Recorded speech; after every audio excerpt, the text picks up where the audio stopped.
بسم الله الرحمن الرحيم اللهم صل على سيدنا محمد وعلى آل سيدنا محمد وبارك وسلم عليه ربي يسر ولا تؤسر وتمم بالخير وبك نستعين يا فتاح يا فتاح يا فتاح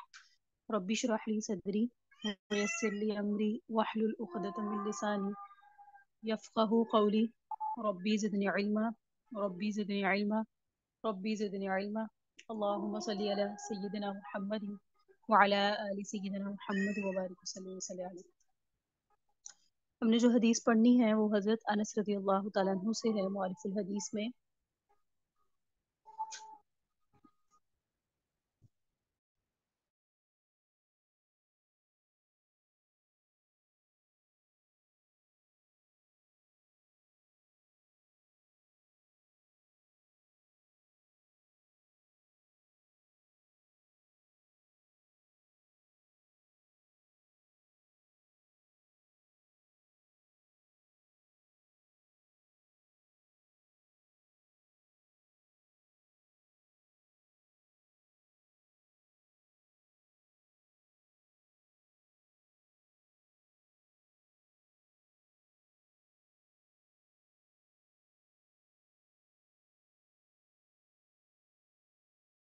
ہم نے نبی صلی اللہ علیہ وسلم کے فضائل و مناقب مکمل پڑھ لیے تھے۔ آج ہم نے پڑھنا ہے نبی صلی اللہ علیہ وسلم کے اخلاق حسنہ۔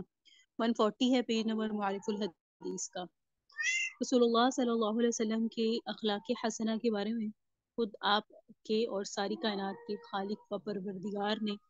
اپنی کتاب مبین میں قرآن مجید میں فرمایا وَإِنَّكَ لَعَلَىٰ خُلُقٍ عَظِيمٍ، یعنی اے ہمارے پیغمبر صلی اللہ علیہ وآلہ وسلم آپ اخلاق کے بلند و برتر مقام پر ہیں۔ احادیث و سیرت کی روایات میں آپ کے اخلاق حسنہ کا جو بیان ہے وہ اسی مختصر قرآنی بیان کی گویا تشریح و تفسیر ہے کہ 250 صفحات پر ایک کتاب ہے، اس میں یہی معارف الحدیث کی، اس میں بھی آقا علیہ السلام کے اخلاق سے متعلق نبی صلی اللہ علیہ وسلم کی تعلیمات اور ارشادات اور باب اخلاق کے سلسلے میں آپ کے بعض اہم واقعات بھی ذکر کیے گئے۔ نبی علیہ السلام کے جو ارشادات ہیں اس میں سے آقا نے فرمایا ان من خیارکم احسنکم اخلاقا، کہ تم لوگوں میں اچھے اور بہتر وہ لوگ ہیں جن کے اخلاق زیادہ اچھے ہیں۔ ایک دوسری حدیث میں نبی علیہ السلام نے فرمایا انما بعثت لاتم مکارم الاخلاق، کہ میں خاص اس کام کے لیے بھیجا گیا ہوں کہ اپنی تعلیم اور عمل سے کریمانہ اخلاق کی تکمیل کر دوں۔ ایک اور حدیث میں ہے ان اثقل شیء یوضع فی میزان المؤمن یوم القیامت خلق حسن، کہ قیامت کے دن مومن کی میزان اعمال میں یا میزان اعمال میں جو سب سے زیادہ وزنی چیز رکھی جائے گی وہ اس کے اچھے اخلاق ہوں گے۔ نبی صلی اللہ علیہ وسلم نے عمر شریف کے آخری دور میں حضرت معاذ بن جبل رضی اللہ تعالیٰ عنہ کو داعی و معلم اور حاکم بنا کر یمن بھیجا تو آخری نصیحت یہ فرمائی احسن خلوق للناس، دیکھو سب لوگوں سے اچھے اخلاق کا برتاؤ کرنا۔ اس کے بعد ہم یہ تمہیدی باتوں کے بعد نبی صلی اللہ علیہ وسلم کے وہ ارشادات پڑھتے ہیں یا صحابہ کے وہ نبی علیہ السلام کے متعلق ارشادات پڑھتے ہیں جس سے حضور کے اعلیٰ اخلاق ہونے کا ہمیں پتہ چلتا ہے۔ حضرت انس رضی اللہ تعالیٰ عنہ فرماتے ہیں خدمت النبی صلی اللہ علیہ وسلم 10 سنین فما قال لی اف ولا لما صنعت ولا اللہ صنعت، فرماتے ہیں میں نے 10 سال حضور کی خدمت کی، آپ نے کبھی مجھے اف کا کلمہ نہیں فرمایا اور نہ کبھی یہ فرمایا کہ تم نے یہ کام کیوں کیا اور نہ کبھی یہ فرمایا تم نے یہ کام کیوں نہیں کیا۔ عربی زبان میں جو اف کا کلمہ ہے وہ کسی بات پر ناگواری اور ناراضگی اور غصے کے اظہار کے لیے بولا جاتا ہے۔ حضور نے جب ہجرت فرما کے مدینہ منورہ تشریف حضور لائے تو حضرت انس کی عمر 8 سال اور ان کی والدہ ام سلیم نے جو بڑی مخلص مومنہ صالحہ تھی اپنے ان بیٹے کو حضور کی خدمت میں پیش کر دیا، وہ آپ کی خدمت کے لیے اپنے بیٹے کو وقف کر دیا اور پھر یہ حضور کی وفات تک پورے 10 سال آپ کی خدمت میں رہے۔ انہوں نے خود حسن اخلاق اور نرم مزاجی کے بارے میں اپنا ذاتی تجربہ بیان کیا کہ 10 سال کی خادمانہ مدت میں کبھی ایسا نہیں ہوا کہ آپ نے ناراضی اور غصہ کے اظہار کے لیے اف کا کلمہ بھی فرمایا ہو۔ اس طرح کبھی ایسا نہیں ہوا کہ کسی کام کرنے پر آپ نے ڈانٹا ہو کہ یہ کام تم نے کیوں کیا، یا کسی کام کے نہ کرنے پر ڈانٹا ہو کہ تم نے یہ کام کیوں نہیں کیا. مطلب یہ ہے کہ آپ علیہ السلام کی عادت شریفہ اور آپ کا عام رویہ عفو درگزر کا تھا، معاف کر دینا، درگزر کی.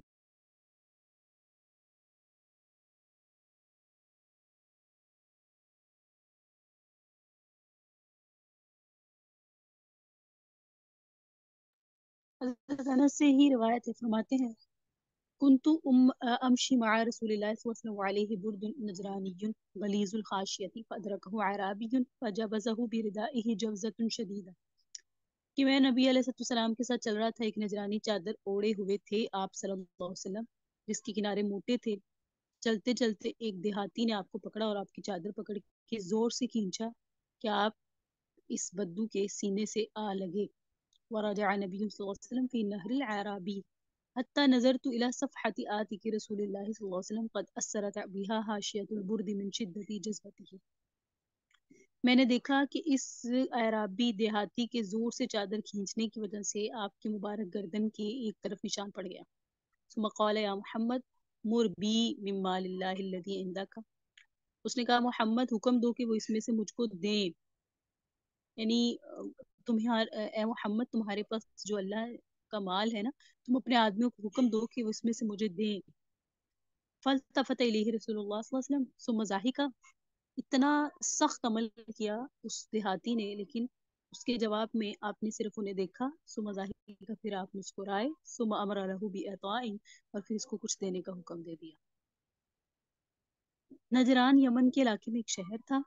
جہاں خاص قسم کی چادریں بنتی تھی، ان کو نجرانی چادر کہا جاتا ہے. اس دیہاتی نے جس اللہ کے مال کا سوال کیا، اس سے مراد زکوٰۃ اور صدقات وغیرہ کا مال تھا جو بیت المال میں ہوتا ہے، اور آپ علیہ السلام اس مال کو مستحقین کو دیا کرتے تھے.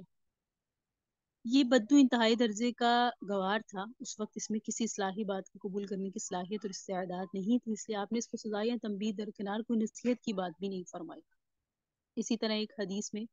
حضرت جابر فرماتے ہیں کبھی ایسا نہیں ہوا کہ آپ سے کسی چیز کا سوال کیا گیا ہو اور آپ نے اس پر لا کیا کہا ہو. اسی طرح ایک اور حدیث میں حضرت انس فرماتے ہیں رسول اللہ جب صبح فجر کی نماز پڑھ کر فارغ ہوتے تو مدینہ کے گھروں کے خدمت گار اپنے اپنے برتن لے کر آتے اور نبی علیہ السلام ان میں اپنے مبارک ہاتھ ڈالتے. صبح کا وقت ہوتا، ٹھنڈی صبح ہوتی، لیکن حضور ان کی دل جوئی کے لیے اپنے ہاتھ ٹھنڈ کے موسم میں بھی اس میں ڈال لیتے تاکہ وہ خوش ہو جائیں.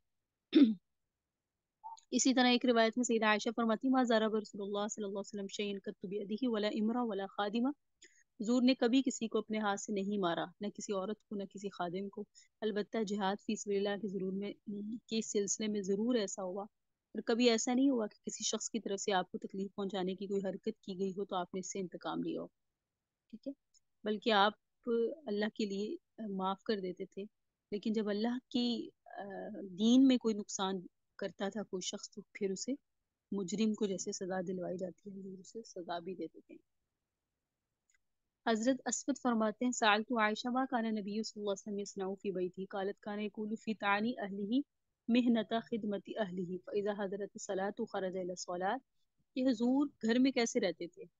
یہ ایک ایسا سوال ہے جو سب کے دل میں آتا ہے کہ حضور کی ایک ہوتی ہے پبلک لائف، ایک ہوتی ہے پرائیویٹ لائف. پبلک لائف تو صحابہ کے ساتھ ہی صحابہ نے بیان کر دی. اب پرائیویٹ لائف کو ڈسکس زیادہ حضرت سیدہ عائشہ نے کیا. سیدہ عائشہ رضی اللہ تعالیٰ عنہ سے پوچھا گیا کہ بھئی حضور کا گھر میں معاملہ کیا تھا، تو فرمانے لگی اپنے گھر والوں کے کام میں شریک ہو کر ان کی مدد اور خدمت کیا کرتے تھے، لیکن جب نماز کا وقت ہوتا تھا تو سب کچھ چھوڑ چھاڑ کے نماز کے لیے تشریف لے جاتے تھے. اس سے کیا پتہ چلا کہ گھر کے کام کاج میں گھر والیوں کی مدد کرنا، ان کا ہاتھ بٹانا حضور کا مستقل معمول تھا، یہ آپ کی سنت ہے. اسی طرح سیدہ عائشہ سے روایت فرماتی ہیں کان رسول اللہ صلی اللہ علیہ وسلم یخصف نعلہ ویخیط ثوبہ ویعمل فی بیتہ، آپ کا معاملہ یہ تھا خود ہی اپنی ٹوٹی پاپ پوش گھانٹ لیتے تھے، خود ہی اپنا پھٹا ہوا کپڑا سی لیتے تھے اور اپنے گھر میں اسی طرح کام کرتے تھے کما یعمل احدکم فی بیتہ، جیسا کہ کوئی بھی آدمی گھر کا کام کرتا ہے. سیدہ عائشہ فرماتی ہیں کان بشر من البشری یفلی ثوبہ ویحلب شاتہ ویخدم نفسہ، کہ آپ علیہ السلام بنی آدم ہی میں سے ایک آدمی تھے، اپنے کپڑے خود سی لیتے تھے، اپنے کپڑوں میں خود گندگی دیکھ لیتے تھے، بکری کا دودھ خود دھو لیتے تھے، اپنے ذاتی کام حضور صلی اللہ علیہ وسلم خود کیا کرتے تھے۔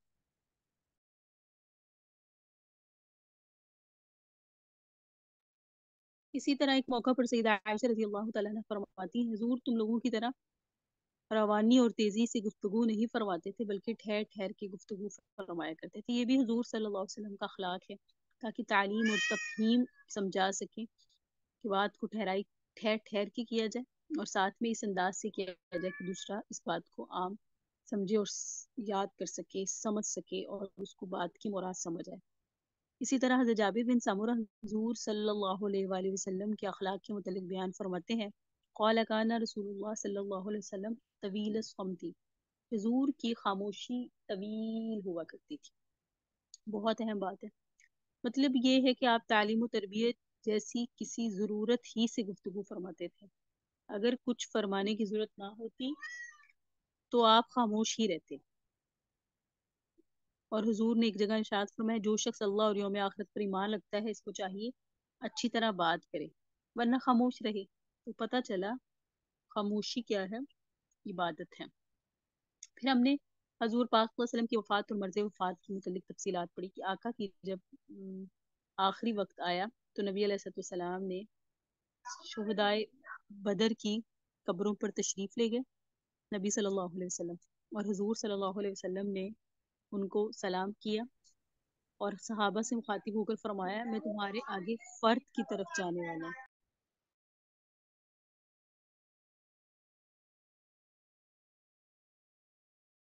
یعنی میں پہلے پہنچ کر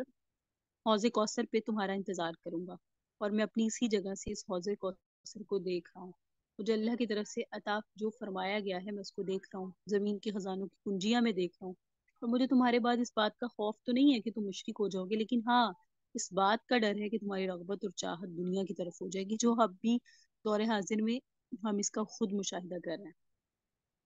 اسی طرح حضرت ابو سعید خدری سے روایت فرماتے ہیں حضور صلی اللہ علیہ وسلم ایک دن منبر پر تشریف لائے، آپ نے صحابہ کرام سے ارشاد فرمایا اللہ تعالیٰ نے تمہارے اپنے بندے کو اختیار دیا دنیا کی بہاریں اور نعمتوں میں سے جس قدر چاہے لے لے یا اپنے رب کو چن لے، تو میں نے تو اس بندے نے رب کو چن لیا۔ یہ بات سن کے ابو بکر صدیق بہت روئے، لوگوں نے حضرت ابو بکر صدیق کی طرف اشارے کرنے شروع کر دیے کہ دیکھو اس بوڑھے کو کیا ہوا، کیونکہ حضور تو کسی ایسے آدمی کی بات بتا رہے ہیں جس نے دنیا کے مقابلے میں اللہ کو چن لیا، اور یہ ابو بکر صدیق رو رہے ہیں۔ تو اس کی وجہ یہ تھی کہ ابو بکر صدیق سمجھ گئے تھے کہ حضور کا وقت قریب آ گیا، نبی علیہ السلام دنیا سے جانے والے، حضور اپنے دنیا سے جانے کی متعلق پیشنگوئی کر رہا ہے۔ یہ بات صرف حضور صلی اللہ علیہ وسلم کے یار غار سیدنا ابو بکر صدیق رضی اللہ تعالیٰ عنہ ہی سمجھے تھے۔ حضور نے صلی اللہ علیہ وآلہ وسلم نے ایک موقع پر ارشاد فرمایا امن الناس علی فی مالہ و صحبتہ ابو بکر ولو کنت متخذا خلیلا غیر ربی لاتخذت ابا بکر خلیلا